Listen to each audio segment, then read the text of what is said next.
की गिरफ्तारी हुई, एक की क्यों नहीं? एक की इसलिए नहीं हो कि दूसरे नेताजी के बेटे हैं ना। यानी नेताजी के बेटा हुआ तो उनका गिरफ्तारी? बिहार है भैया, बिहार नेताओं के दम पे चलता है। बिहार के नेता के बच्चे कुछ भी कर ले, दिन दहाड़े गोली भी चला देना तो प्रशासन पूछने नहीं जाएगी। यही बिहार की विडंबना है और बिहार वासियों को ये समझना पड़ेगा। अब भी समय है, बिहार वासी आप संभल जाओ और ऐसे नेताओं को बिल्कुल नहीं चुनो जो कि कहीं ना कहीं क्राइम में संलिप्त हो और उनके बच्चे क्राइम में सम्मिलित होने के बाद भी आज ये लोग पीछे कैंडल मार्च निकाल लेकर चल रहे हैं ना, फिर भी कल होकर के देखिएगा कोई रिजल्ट देखने को नहीं मिलेगा। मतलब आप कहना क्या चाहते हैं कि यहाँ की प्रशासन विफल है? मैं यहाँ की नहीं, पूरे बिहार की प्रशासन विफल है भैया। प्रशासन सिर्फ और नेताओं की बात पे चलती है। आप देखिए ना, आप पत्रकार महोदय, आप देखिए 2 लोग आरोपी हैं। एक व्यक्ति जो किसी भी परिवार का हो, नॉर्मल परिवार का, उसके घर का कोई नेता नहीं है, वो कल उठ करके चला गया जांच में। और एक नेताजी के बेटे हैं, वो क्यों नहीं गए आप बता दीजिए हमें। आप पत्रकार है ना, आप हर जगह जाकर के न्यूज़ कवर करते हैं, आप बताइए नेताजी का बेटा क्यों नहीं गया। खबरों की वही तस्वीर, बिना बदले बिना डरे, जज्बा सच का लिए, सच दिखाते हैं। नमस्कार, दुआ सलाम, जय श्री राम। मैं संजीव कुमार श्रीवास्तव अपने चैनल के माध्यम से अभी हम उपस्थित हैं शहर नरकटियागंज के हाई स्कूल चौक पे और आप देख सकते हैं कैसे यहाँ पे लोगों की भीड़ है। और जैसे आपको मालूम है कि अभी कल की घटना है जो कि सुबह 5:30 बजे जो दिन दहाड़े गोलियों की आवाज से नरकटियागंज शहर जो है वो थर्रा गया। और ऐसे क्या कुछ हुआ है यहाँ पे आप देख सकते हैं कि उस मर्डरर का जो कि अभी पुलिस प्रशासन कह रही है कि उसकी गिरफ्तारी हुई है और किसकी गिरफ्तारी हुई है, क्या कुछ हुआ है, इस मर्डर को लेकर यहाँ पे आज कैंडल मार्च का आयोजन किया गया। आप देख सकते हैं हमारे वीडियो के माध्यम से। और क्या कहते हैं इस घटना को लेके? इस घटना को यही कहूँगा कि कल सुबह लगभग 5:30 की घटना है ये। अभी तक 42 से 45 घंटा हो गया और अभी तक कोई रिजल्ट प्रशासन के द्वारा नहीं दिखा, तो कहीं ना कहीं बिहार की ये विफलता मानी जाएगी। और मैं यही कहूँगा कि इसमें कुछ 2 लोगों के शायद आरोपित भी हैं। एक कोई मोहित है और एक नेताजी के बेटे हैं।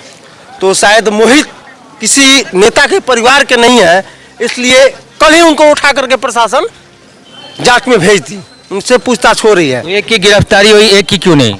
एक की इसलिए नहीं हो कि दूसरे नेताजी के बेटे हैं ना। यानी नेताजी के बेटा हुआ तो उनका गिरफ्तारी? बिहार है भैया, बिहार नेताओं के दम पे चलता है। बिहार के नेता के बच्चे कुछ भी कर ले, दिन दहाड़े गोली भी चला देना तो प्रशासन पूछने नहीं जाएगी। यही बिहार की विडंबना है और बिहार वासियों को ये समझना पड़ेगा।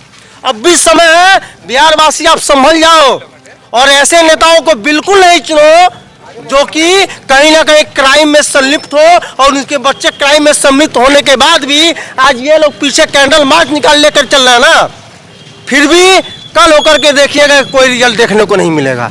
मतलब आप कहना क्या चाहते हैं कि यहाँ की प्रशासन विफल है? मैं यहाँ की नहीं, पूरे बिहार की प्रशासन विफल है भैया। प्रशासन सिर्फ और नेताओं की बात पे चलती है। आप देखिए ना, आप पत्रकार महोदय, आप देखिए 2 लोग आरोपी हैं। एक व्यक्ति जो किसी भी परिवार का हो, नॉर्मल परिवार का, उसके घर का कोई नेता नहीं है, वो कल उठ करके चला गया जांच में। और एक नेताजी के बेटे हैं, वो क्यों नहीं गए आप बता दीजिए हमें। आप पत्रकार है ना, आप हर जगह जाकर के न्यूज़ कवर करते हैं, आप बताइए नेताजी का बेटा क्यों नहीं गया। नेताजी का बेटा है तो नेताओं का हाथ नहीं रहेगा, और जब नेताजी के बेटा है तो प्रशासन कैसे छू देगा उनको। मैं चैलेंज करता हूं, अगर बिहार की प्रशासन सही तरीके से अपना कार्य कर रही है और कानून व्यवस्था बनाए रखना चाहती है तो नेताजी के बेटे को तत्काल जो है जांच में लेके जाए। मैं अभी आपसे ये नहीं कह रहा हूं कि वो दोषी है नहीं है, जांच के बाद, जांच के उपरांत तो पता चलेगा, लेकिन कम से कम जांच में लेके जाना तो चाहिए। 2 लोगों में एक गया, एक क्यों नहीं गया, ये भी सवालिया निशान उठाता है प्रशासन पे। तो कहीं ना कहीं मैं बेतिया जिला के एसपी साहब जो कि डॉक्टर शौर्य सुमन है, उनसे मैं रिक्वेस्ट करना चाहूंगा कि तत्काल ये जो नेताजी के बेटे हैं इनके साथ भी पूछताछ की जाए और इसमें अगर वो लोग दोषी पाए तो बिल्कुल सजा मिले, अगर दोषी नहीं पाए तो सजा नहीं मिले। लेकिन जो दोषी है, वो बक्सा नहीं जाना चाहिए। अगर वो बक्सा जाता है और एक निर्दोष व्यक्ति की हत्या होने के बाद भी दोषी फरार है और दोषी प्रशासन की गिरफ्त में नहीं आते हैं, तो ये बहुत बड़ी सवालिया निशान बिहार प्रशासन पे उठती है।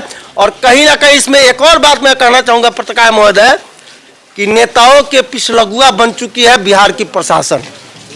जो व्यक्ति मरा है उसके बारे में क्या कहते हैं? मैं तो यही कहूंगा कि वो व्यक्ति, जैसे इन लोगों का कहनाम है और मैं भी एक दो बार उनसे मिला हूं, वो व्यक्ति का ऐसा मतलब चरित्र था जिसके शरीर पर अगर कोई मच्छर पड़ जाए ना तो उसे मारने से पहले उसको हटा देता था, ताकि उसे ये न लगे कि मैंने कोई बहुत बड़ी पाप कर दी।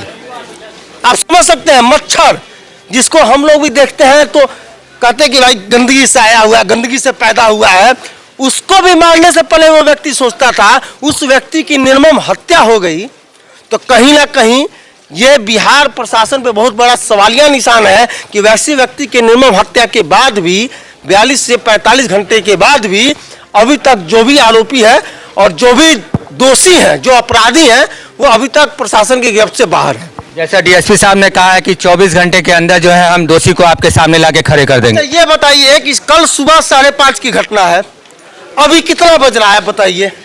टाइम देखिए, मैं दिखाता हूँ, मैं आपके कैमरा में दिखाता हूँ, अभी 8:30 बज के रात हो रहा है।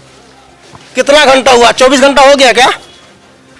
तो अभी तक जो है समाज को बताया गया है कि एक व्यक्ति की गिरफ्तारी हो गई है। एक व्यक्ति की गिरफ्तारी हो गई है, तो वो आरोपी है ना, हमें अपराधियों से मतलब है। अपराधी कहाँ है? 24 घंटे में आप रिजल्ट देने वाले थे, अपराधी कहाँ है? देख सकते हैं आप हमारे वीडियो के माध्यम से कि जो अपराधी हैं उनकी जो कमिटमेंट की गई थी कि 24 घंटे के अंदर जो है दोषियों को सामने लाके खड़ा किया जाएगा, लेकिन अभी तक कोई अपडेट नहीं आया। इसको लेके क्या कुछ प्रशासन कहती है, तो बने रहे हमारे वीडियो के साथ। जैसा कि अभी आप कैंडल मार्च में सम्मिलित हुए हैं और बर्नवाल समाज द्वारा जो है ये कैंडल मार्च निकाली गई है, और कल की जो घटना है, जिस प्रकार संजीव बर्नवाल जी को दिन दहाड़े सुबह 5:30 बजे गोलियों से भून दिया गया, तो इसको लेके आप सर नरकटियागंज में जिस तरह अपराधियों की जो है बचत से बढ़ता जा रहा है, क्या कुछ कह रहे हैं आप? इस पर मैं यही कहना चाहूँगा, प्रशासन से आग्रह करूँगा, विनती करूँगा कि जनता को आक्रोशित ना होने दें और समय पे समय सीमा के साथ अपराधियों को पकड़ें और पीड़ितों को न्याय दिलाने का काम करें, क्योंकि ये विगत 2 साल से ऐसी घटनाएं नरकटियागंज के अंदर होती आ रही है और प्रशासन जो है मूक दर्शक बन के और सिर्फ अपनी फॉर्मेलिटी पूरी कर रहा है। तो इसमें पीड़ित को न्याय दिलाने का एक ही कारण है, क्योंकि पीड़ित को न्याय उसी तरीके से मिल सकता है जब अपराधियों को सजा मिले। इस पीड़ित परिवार धन या दौलत से मतलब उसको चैन नहीं मिलेगा, उसको चैन तभी मिलेगा जब पीड़ित अपराधियों को सजा मिले, क्योंकि अभी तक दोषी जो भी लोग हैं उसमें से सिर्फ एक व्यक्ति को ही लेके गया, प्रशासन ने हैंडओवर किया है, बाकी दूसरे को क्यों छोड़ा है, ये सवालिया निशान है। धमकाने वाले लोग, जो लोग साल भर से धमका रहे थे, उन लोगों का क्या हुआ, ये सब एक सवालिया निशानी है। इस पे प्रशासन अमल करे और आगे बढ़ने का काम करे और न्याय दिलाने का जैसे कि संजीव बर्नवाल की पत्नी जो है वो साफ लोगों की नाम ले रही है कि उनको साल भर से 8 महीने से धमकी दिया जा रहा था, तो उसको लेकर जैसे प्रशासन के जानकारी में दी गई है कि एक व्यक्ति की जो है वो अरेस्टिंग हुई है और दूसरे की क्यों नहीं? एक व्यक्ति की जो अरेस्टिंग हुई है, अच्छी पहल है, शुरुआत अच्छी है, मगर साथ में जो भी स्पीडी ट्रायल कराने का, जब बिहार सरकार ने स्पीडी ट्रायल का भी मौका दे रखा है यहाँ के न्यायालय को, तो स्पीडी ट्रायल भी करा के जो है न्याय दिलाने का काम किया जाए और जो भी इसके अंदर है अविलंब पकड़ने का काम किया जाए, ना कि खानापूर्ति नहीं। खानापूर्ति से अब जनता जाग चुकी है और जनता को न्याय चाहिए, क्योंकि ये विगत 2 साल से ऐसी घटनाएं हो रही हैं, इस पे विराम लगना बहुत जरूरी है। इसको कह सकते हैं कि अपराधियों के नजर में प्रशासन का खौफ नहीं, ये एकदम सरेआम दिख रहा है। अगर ऐसा खौफ रहता तो ऐसी घटना नहीं घटती जो आज ये घटना घटी है। सुनने में आ रहा है जमीनी विवाद है, ऐसे आज एक व्यक्ति के साथ ऐसा हुआ है, आने वाले समय में हमारे साथ हो सकता है, आपके साथ हो सकता है, किसी के साथ हो सकता है। तो हमारी सुरक्षा की जिम्मेवारी स्थानीय प्रशासन की है, जिला प्रशासन की है। ये लोग क्या कर रहे हैं हमको यही समझ में नहीं आ रहा है। जी बहुत बहुत धन्यवाद। जैसा कि आप देख सकते हैं इस कैंडल मार्च में जो है बर्नवाल समाज के द्वारा जो है आज कैंडल मार्च निकाला गया है, जो कि शहर चौक से लेके अभी शहर नरकटियागंज के गलियों में भ्रमण करेगा। और जैसा कि आप जानते हैं कि संजीव बर्नवाल जी का कल किस तरह निर्मल हत्या हुई है और चाकू गोदने के साथ साथ गोली मार के हत्या की गई है, और उसको लेके जहां तक देखा जा रहा है कि अपराधियों के नजर में प्रशासन का खौफ नहीं। दिन दहाड़े इस तरह की हरकत जो शहर नरकटियागंज में हो रहा है और आज दिन ऐसा हो रहा है, इसको लेके चलिए यहाँ पे उपस्थित लोग हैं, इनको जानने की कोशिश करते हैं। तो क्या कुछ करें भैया, इसमें बताइए। कहना ये जो भी दोषी हो उन्हें जल्द से जल्द गिरफ्तार किया जाए। इसमें ऐसा भी लग रहा है जैसे प्रशासन की मिली भगत है, जैसे साक्ष्य मिटाने की कोशिश की जा रही है, जो कि हम लोग बर्दाश्त नहीं कर पाएंगे।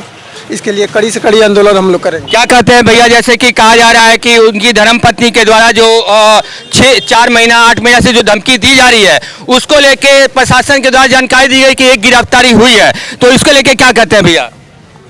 इससे पहले भी घटना हुई थी, उसमें प्रशासन ने एक्शन नहीं लिया, लेकिन इस बार एक्शन लेना चाहिए प्रशासन को। क्या कहते हैं भैया? अपराधी को जल्दी से जल्द पकड़ा जाए और उसे कड़ी से कड़ी सजा दिलवाएं। क्या कहते हैं भैया? हम यही कहेंगे, ये निर्मम जो हत्या हुई है, इसका मतलब हुआ कि अपराधी प्रशासन से डरा हुआ नहीं है, अब बेखौफ घूम रहे हैं। अब बेखौफ इतने के सामने हत्या करना, इसका मतलब कि प्रशासन का जरा सा भी डर नहीं है, और प्रशासन चादर तान के सोई हुई थी और घट गई। देखा आपने कि किस प्रकार लोगों में जो आक्रोश है, और कह रहे हैं कि प्रशासन चादर तान के सोई हुई थी और घटना घट गई, और कहीं ना कहीं देखा जाए कि अपराधियों के नजर में प्रशासन का खौफ नहीं। तो क्या कहते हैं भैया इस घटना को लेके? क्या कहते हैं घटना को लेके? आरोपियों को सख्त से सख्त सजा हो का मांग है। देखा आपने कि सब कहना है कि अपराधियों को जल्द पकड़ा जाए और जो उसको सजा हो, सजा मिले ताकि दूसरे का मनोबल टूटे इससे। मतलब इस तरह की घटना दोबारा ना हो सर। हाँ, क्या कहते हैं भैया? जो दूसरे अपराधी का नाम रखी हुई है, हम लोगों का मतलब मांग वही है कि उसका भी तुरंत अरेस्टिंग हो, और इस पे मतलब आगे प्रशासन एक कि हाँ, कोई भी कॉल जाने के बाद तुरंत के तुरंत वहाँ पे उपस्थित होता है कि घटना का कोई भी ऐसा ना घट पाए शहर में। को मिला है कि उनके 2 छोटे छोटे बच्चे हैं, उनके ऊपर जो है पहले भी जो 6, 7, 8 महीने तो इस तरह की घटना हुई, लेकिन उस पर प्रशासन कोई कार्रवाई नहीं की। तो इस बार को लेके आप क्या कहते हैं भैया? निश्चय ही गिरफ्तारी होनी चाहिए जो भी अपराधी है, और यह बहुत ही नृशंस हत्या हुई है और इसकी कड़ी निंदा नहीं होनी चाहिए। और हमारे अभी शहर के पूर्व सभापति अखिलेश राज जी आपको दिखाई दे रहे होंगे। तो सर, जिस तरह शहर नरकटियागंज में अपराधियों का जो वर्चस्व बढ़ता हुआ नजर आ रहा है, और दिन दहाड़े चाहे किसी को भी गोली मार देना, मर्डर कर देना, इस पे आप शहर नरकटियागंज के बारे में क्या कह रहे हैं? बहुत ही जघन्य हत्याकांड हुआ है, और इस शहर के लिए बहुत ही अभी सारे समाज के लोग दहशत में हैं कि प्रशासन के रहते हुए इस तरह की घटना हो रही है यहाँ पर। और जब वो मृतक की पत्नी ये बोल रही है कि फलाने लोग हमको दिए, उसके बावजूद भी विश्वास होता है कि एक से आई पूछताछ है, दूसरे का अता पता नहीं है। काम होता रहे, हम प्रशासन से मांग कर कि निष्पक्ष जांच हो, दोषी को कड़ी सजा मिले, फांसी की सजा मिले। कि किस प्रकार जो है